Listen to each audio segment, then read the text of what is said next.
Welcome to the Genius Factory. Enjoy the video. You start by enabling VoiceOver in Settings Accessibility.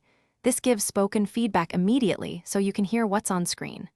Once VoiceOver is on, adjust speech rate and voice so narration matches your pace, because a proper speed reduces errors.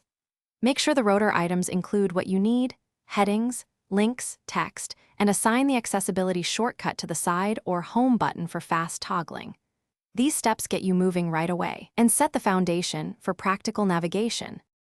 You then learn the core gestures.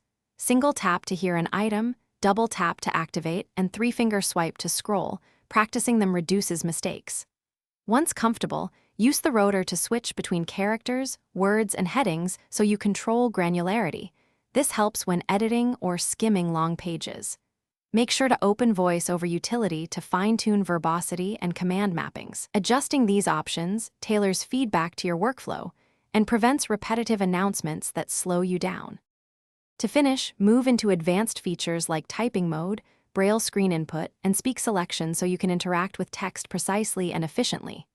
Once done, test in apps you use daily, Mail, Safari, and Messages to confirm expected behavior. If gestures act up, make sure iOS is current. Then reset VoiceOver settings, restart the iPhone, and toggle VoiceOver off and on.